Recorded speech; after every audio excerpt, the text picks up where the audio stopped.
Halo, assalamualaikum warahmatullahi wabarakatuh. Selamat sore, selamat siang, selamat petang, selamat malam untuk kalian semua dimanapun kalian berada. Nah, selamat datang guys di Cup Mekatronik bersama Ucup. Nah, guys, berhubung ini video pertama aku mau perkenalan diri terlebih dahulu nih.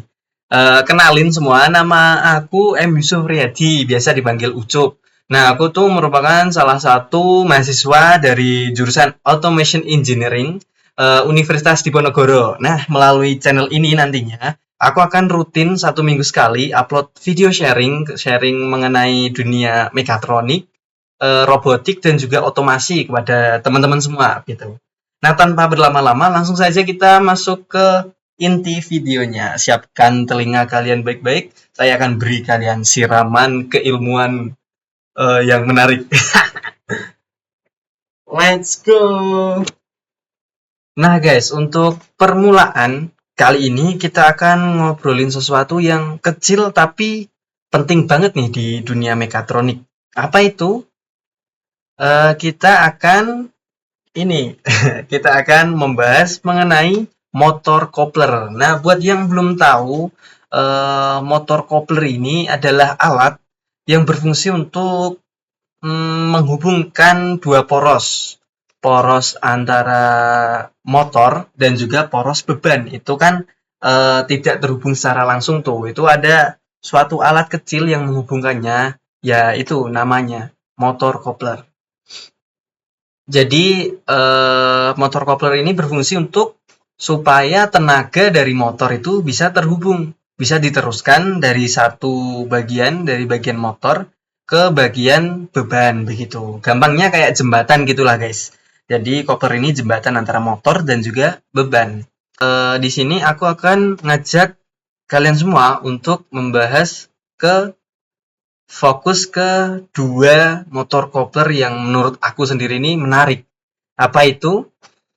Kita akan membahas mengenai ini, magnetic coupler. Nah, jadi bukan hanya coupler biasa, bukan hanya motor coupler yang mekanik terhubung langsung, tapi kita menggunakan magnetic. Dan satu lagi nanti saya akan membahas mengenai fluid coupler. Jadi ada dua, ada magnetic dan juga fluid, pakai fluida gitu. Langsung saja kita masuk ke magnetic coupler. Oke. Magnetic coupler tuh apa sih? Nah, bisa dilihat dari gambar yang saya tampilkan di sini. Di sini nih ada piringan, terus ada merah biru, terus ada from motor to load. Jadi ini maksudnya apa? Nah, inilah yang dinamakan motor coupler magnetik. Jadi merah biru ini itu adalah magnet yang memiliki kutub yang berbeda. Ini kutub utara dan selatan begitu, disusun bolak-balik gitu. Di sini tulisannya from motor. Jadi ini piringan ini menghubungkan terhubung ke motor langsung, sedangkan yang ini terhubung ke beban. Dan di antara kedua piringan ini ada gap, teman-teman. Ada rongga kosong. Benar-benar ini tidak terhubung sama sekali ya. Nah, ini beda yang paling kelihatan dari magnetic coupler dengan coupler pada umumnya. Coupler pada umumnya yang mekanik itu terhubung secara langsung. Biasanya di baut atau di mur begitu, secara langsung begini dia terikat langsung. Sedangkan ini magnetic coupler dia tidak terhubung, tapi tidak terhubung gini. Terus bagaimana ini transfer energinya? Katanya kan coupler itu mentransferkan energi. Bayangkan saja gini, ini di piringan bagian motor itu kan berputar nih.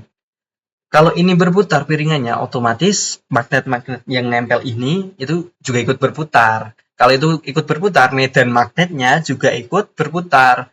Nah, medan magnet yang berputar ini nantinya akan memicu atau mendorong ataupun menarik si piringan bagian beban. Jadi, piringan bagian beban saat si piringan bagian motor berputar, bagian beban otomatis ikut kedorong begitu, ikut melu muter. Nah, istilahnya begitu.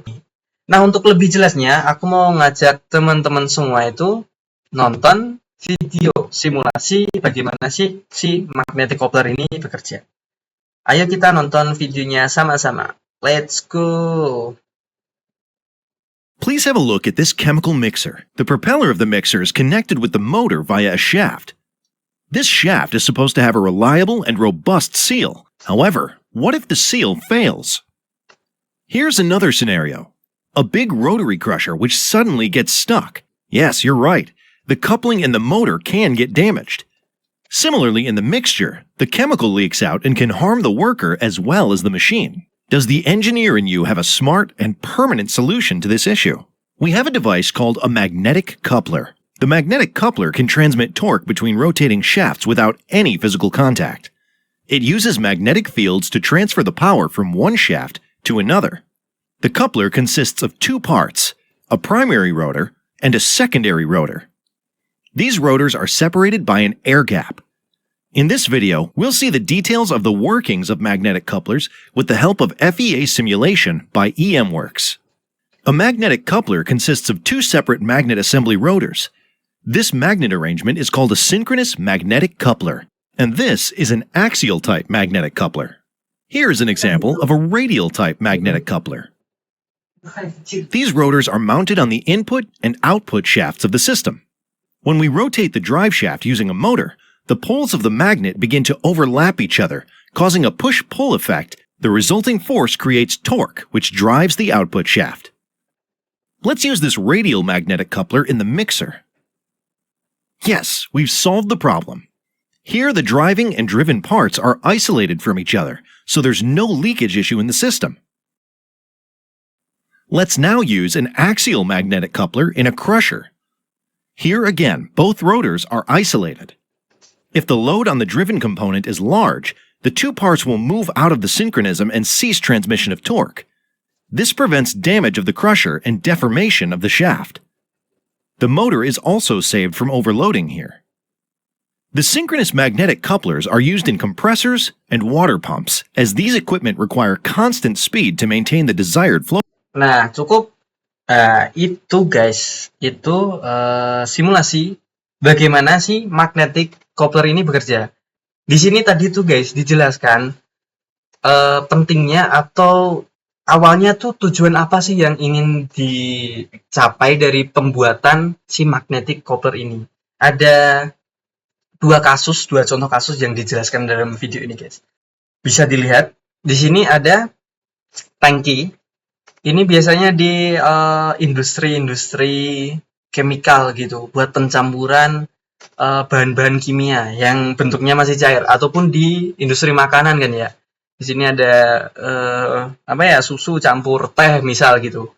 Di tangkinya ini guys, tangkinya ini cairannya perlu diaduk, terus ini ada baling-baling. Baling-baling ini tentu putarannya itu harus minta ke motor. Dia nggak bisa muter sendiri dong, harus ada motor yang muternya. Karena motor ini elektrikal kan ya, dia nggak mungkin dimasukin ke tangkinya kan, di luar harusnya motornya. Nah, motor di luar dan baling-baling harus di dalam. Ini disambung dengan yang namanya shaft dan juga si coupler. Nah, karena ini couplernya itu coupler mekanik. Nah, ini masih pakai kasus coupler mekanik nih. Couplernya ini mekanik. Jadi harus disambung secara langsung. Sedangkan ini ada tangki yang menghalangi. Solusinya apa? Ya solusinya mau gak mau tangkinya harus dilubangi. Tangki ini dilubangi guys. Jadi ini berlubang, ini dilubangi sedikit. Ya ini dikasih seal lah biar gak bocor. Seal buat menahan kebocoran begitu. Terhubung langsung ke si motor. Nah, sistem seperti ini sebenarnya cukup efektif ya. Tapi mengingat di sini bertumpu pada seal, dengan seal itu lama-kelamaan itu kualitasnya juga akan menurun seiring waktu. Jadi suatu saat mungkin banget untuk terjadi yang namanya kebocoran. Ini cairan ini kalau sealnya udah rusak, ya mau kemana lagi? Bakal pasti luber kayak gini guys. Kondisi kayak gini ini tentu saja berbahaya karena ini cairan, enggak tahu ini cairan apa, tapi misal aja ini cairan meluber ke sini karena ini shaft muter kan ya. dia nyiprat ke sini elektrikalnya si motor, tentu saja itu dapat berbahaya, bisa menyebabkan korsleting listrik, bisa menyebabkan terbakarnya si motor ini. Nah, sungguh bahaya banget kan guys. Nah, ini kelemahan mekanik coupler. Terus untuk kasus kedua, di sini mesin penggiling dihubungkan langsung ke motor. Dan di sini dengan jelas bisa dilihat ada coupler mekanik. Dia terhubung secara langsung dan pakai baut. Ini dalam kerja yang normal itu oke-oke saja. Jadi torsinya dapat, putaran motor itu sama dengan putaran shaft bagian beban, dan oke lah, bisa dikatakan oke sistemnya berjalan dengan mulus. Tapi dalam video diberi kasus kalau semisal si Please have a look at this chemical alat mix. ini You're right. The coupling in the mendapatkan beban yang sangat berat. Misal ini ada dicontohkan balok, nah ini balok apa nggak tahu, kayaknya balok baja campuran titanium campur permata mungkin ya. Dia tuh keras banget guys. Jadi mesin penggiling ini nggak mampu dong buat menghancurkan si baja ini. Dan apa yang terjadi? Karena di bagian couplernya itu nyambung secara langsung, dan kalau keadaan begini itu kan penggilingnya mandek total kan, dia berhenti gak mau muter, otomatis apa yang terjadi? Bagian shaft motor juga nggak akan mau berputar. Tidak berputarnya shaft motor ini akibatnya apa? Akibatnya rotor pada dalam motor itu kan, rotor digerakkan oleh medan elektromagnetik yang berputar kan ya, diinduksi oleh, ini kan motor induksi, dia ditabrak pakai gelombang elektromagnetik, gelombang medan magnet. Nah, kalau rotornya itu diem dan dihantam terus sama si gelombang elektromagnet, apa yang terjadi? Di situ akan terjadi overload, over beban, dan overload dapat mengakibatkan arus yang melonjak secara drastis. Arus ini hubungannya sama apa? Arus itu hubungannya sama panas. Arus yang meningkat tentu akan meningkatkan suhu si motor dan sampai bisa menyebabkan kebakaran pada motor. Di sini bisa lihat motornya itu terbakar, guys. Nah, disinilah jadi bug superhero magnetic coupler datang melibas semua masalah yang ada. Engineering genius pada zaman dulu menemukanlah si magnetic coupler. Alih-alih si tangki ini dilubangi agar si shaftnya itu bisa masuk, karena koplingnya itu kan kopler mekanik begitu kan ya, terhubung langsung, kita pakai saja yang namanya magnetic coupler tentu saja. Jadi magnetic coupler tadi apa yang di awal, magnetic coupler itu bekerja tanpa sentuhan fisik secara langsung. Jadi di sini bisa dilihat dua magnetnya itu tidak bersentuhan kan ya, dan dipisah oleh tangkinya. Dan ini nggak masalah dong, orang si magnetic coupler itu nggak terhubung secara fisik, nggak masalah kan, dia kerjanya pakai medan magnet, dan medan magnet itu tetap bisa nembus walaupun dihalangi oleh si tangkinya. Jadi, kemudian untuk kasus kedua tadi guys, kasus kedua di sini daripada kita menggunakan kopling kopling mekanik yang dia itu saat dia berhenti memaksa si bagian motor berhenti, kita pakai saja si magnetic coupler Vaila. Nah, karena dia tidak terhubung secara langsung, saat di bagian beban itu dia berhenti karena ada sesuatu, misal tadi baja titanium tadi yang nggak bisa hancur, kan mandek tuh. Bagian motor yang nggak peduli walaupun bagian luatnya itu mandek, bagian bebannya itu berhenti. Si bagian motor tetap muter terus nih, walaupun si bagian beban ini berhenti. Karena apa? Karena si magnetic coupler ini tidak terhubung secara langsung. Medan magnetnya karena ya emang tidak kuat mendorong si bagian beban, ya udah, tapi nggak peduli gitu, dia tetap muter. Ini safety banget buat si motornya karena motor tidak akan overload begitu.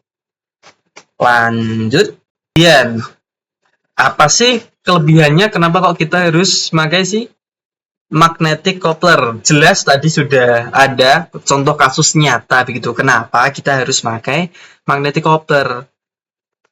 Tapi ada sedikit tambahan lain nih untuk kelebihannya. Yang pertama yaitu tidak adanya gesekan fisik. Tentu saja karena ini tidak terhubung secara langsung ya nggak ada gesekan fisik. Dan tentu saja karena nggak ada gesekan fisik, keausan akan berkurang secara drastis atau bahkan tidak ada keausan deh. Orang aus itu kan sumber utamanya adalah gesekan. Sedangkan ini tanpa gesekan sama sekali kan ya. Jadi keausan juga akan tidak ada. Kemudian karena keausan tidak adanya perawatan untuk mencegah aus. Misal ada si oli, grease begitu kan itu mengurangi keausan kan. Karena ini tidak terhubung, jadi tidak perlu perawatan-perawatan macam itu.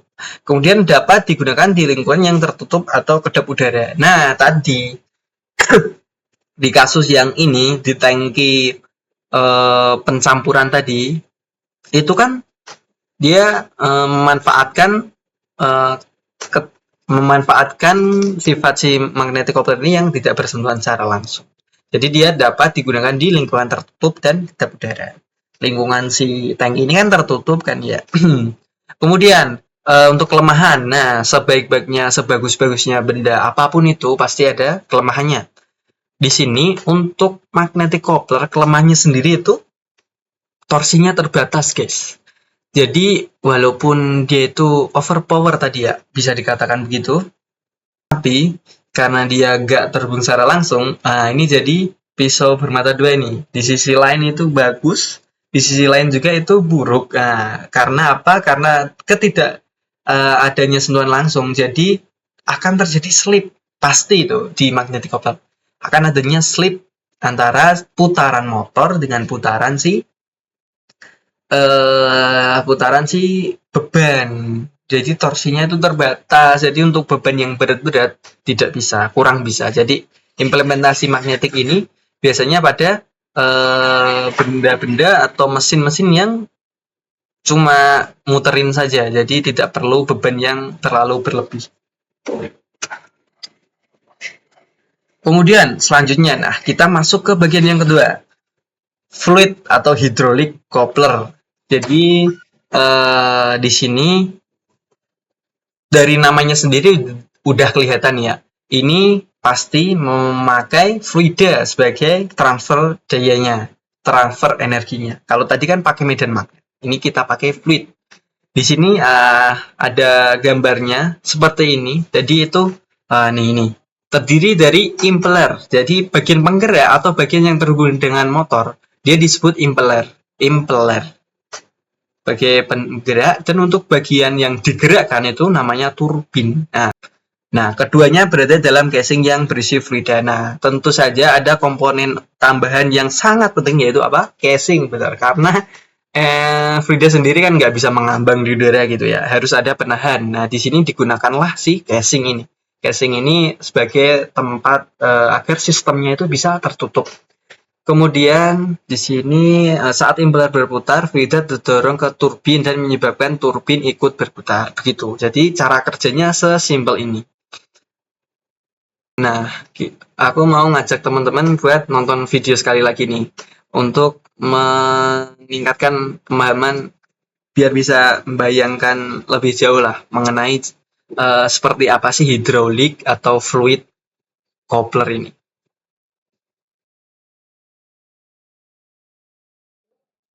Nah, mungkin ini akan sambil aku jelaskan karena ini nggak ada orang ngomong, nggak ada subtitlenya apa-apa gitu.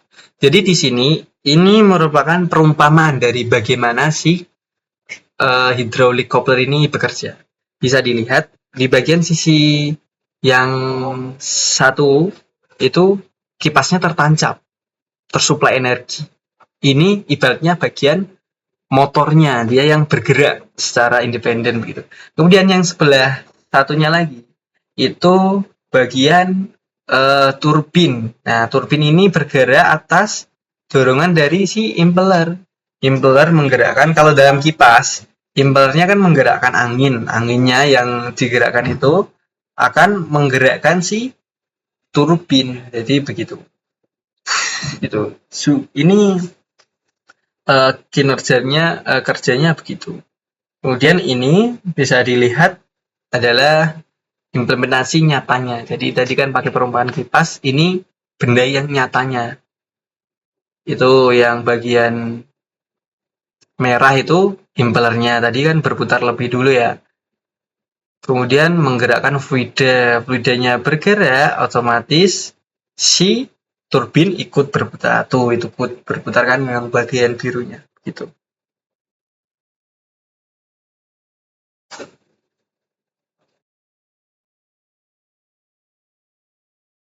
Mantap. Nah, terjadilah transfer energi. Nah, bisa dilihat ini tuh ibaratnya ada getaran guys tadi guys. Ada getaran yang sangat kencang begitu.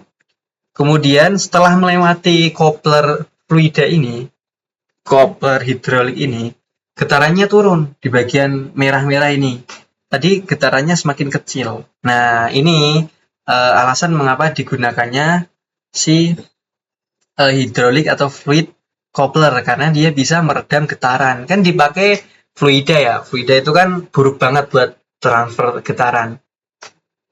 Kalau pakai mechanic coupler, tentu saja getaran akan disalurkan secara langsung. Ini muter, tapi misal ada kegagalan mesin yang parah itu ber gitu kan. Ya udah di sini ya ikut kena. Atau mungkin sebaliknya bagian bebannya yang ada pukulan atau ada getaran yang ekstrim gitu. Motornya ikut kena. Motornya jadi kocak. Kemudian lanjut.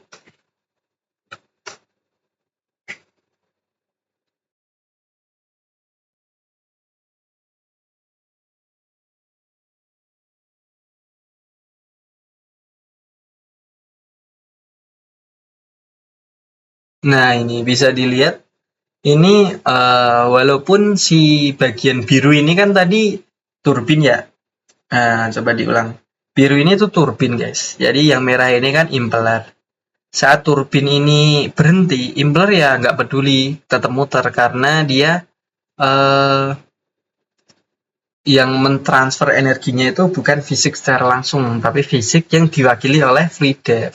Fluidanya tetap muter, meskipun si bagian turbin ini ditahan sampai tidak bergerak, ya udah si bagian impeller tetap muter dan fluida di dalamnya tetap bisa muter.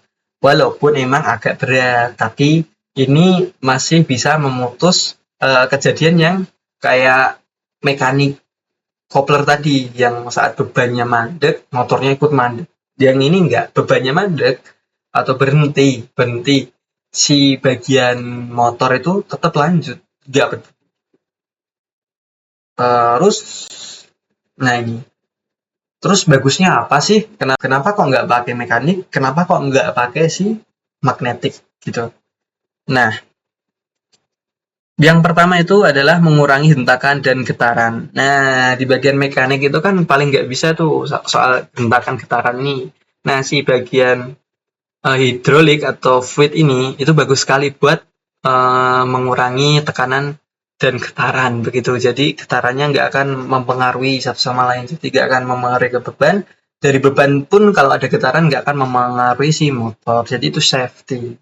Kemudian selanjutnya perlindungan dari overload. Ini seperti tadi kasus yang penggilingan tadi guys. Untuk mekanik itu kan bisa sampai ngentiin motor. Nah, motor kalau dihantam pakai medan elektromagnetik terus-terusan juga bakal sayah tuh, bakal overload atau bakal arusnya meningkat dan bakar.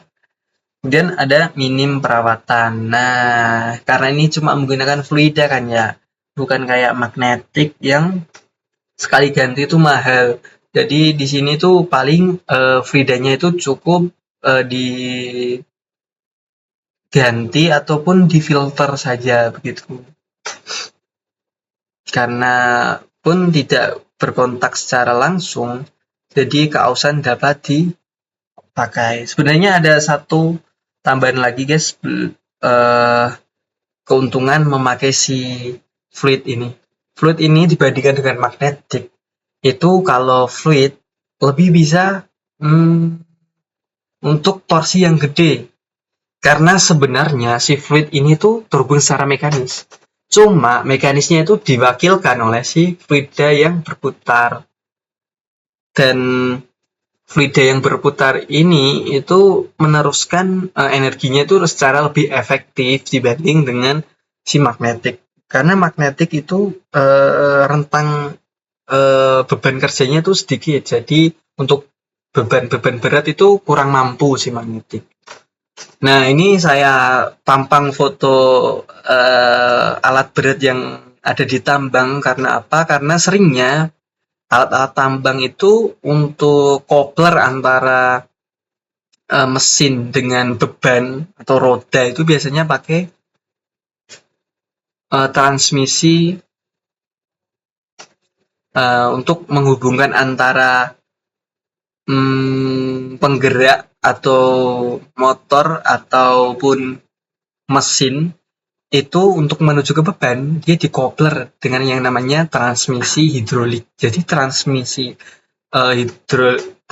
hidrolik ini juga merupakan salah satu bentuk dari fluid coupler. Jadi bagian motor atau bagian penggerak itu berputar, dia menggerakkan si bagian beban pada roda-roda ini itu dihubungkan pakai fluida. Jadi tidak menggunakan mekanis, tidak juga seperti kendaraan-kendaraan ringan biasanya yang terhubung secara langsung pakai mekanik. Dia transmisinya pakai hidrolik. Ada kok beberapa kendaraan yang modern pakai transmisi yang hidrolik juga. Dan itu lebih efektif begitu. Dia lebih aman dan juga lebih memiliki torsi lebih tinggi dibanding magnetic coupler. Jadi sebagai penutup guys, aku mau ada sedikit closing statement mengenai kesimpulan apa yang kita obrolin hari ini nih. Jadi kita kan hari ini ngobrolin masalah motor coupler, khususnya tadi aku membahas mengenai magnetic coupler dan juga fluid coupler. Untuk magnetic coupler sendiri itu tadi kan cocok buat sistem yang butuh transmisi daya tanpa kontak fisik. Jadi yang dibutuhkan itu tanpa kontak fisiknya, dan ini bisa berguna untuk bebas dari kebocoran. Sementara untuk fluid coupler lebih ideal untuk mesin yang butuh start yang lebih halus, butuh peredam getaran gitu, dan juga perlindungan terhadap beban kejut. Dan juga si fluid ini torsinya itu tentu lebih tinggi karena dia terlebih tinggi daripada si magnetic coupler, karena dia terhubung secara mekanik, terhubung secara langsung, namun diwakilkan oleh fluid saja, tapi dia itu masih terhubung langsung. Jadi torsinya itu tentu lebih gede, lebih besar dibanding dengan magnetic coupler. Nah, untuk pilihan nanti di dunia industri, di dunia robotik, di dunia otomasi seperti apa, itu tergantung kebutuhan masing-masing. Nah guys, mungkin itu saja untuk pembahasan kita pada hari ini. Semoga bermanfaat untuk teman-teman semua. Semoga makin sedikit paham lah untuk soal dunia mekatronik ini. Nah, untuk yang masih kepo-kepo dengan dunia mekatronik, komponen-komponen apa saja yang dipakai di dunia industri begitu, mungkin teman-teman bisa kepoin juga video-video teman-teman aku yang lain yang membahas hal-hal serupa mengenai dunia mekatronik, robotik, dan juga industri otomasi. Link video teman-teman aku udah aku sertakan di deskripsi video ini ya. Silakan bisa dicek untuk yang masih kepo-kepo. Ada komponen apa aja sih yang ada di dunia-dunia mekatronik. Mungkin dari aku cukup sekian dulu ya guys. Jadi singkat-singkat saja pertemuan kita, tapi akan aku janjikan akan rutin untuk upload video seperti ini. Nah, aku tutup. Wabillahi taufiq wal hidayah. Wassalamualaikum warahmatullahi wabarakatuh. Sampai ketemu di video berikutnya. Bye bye.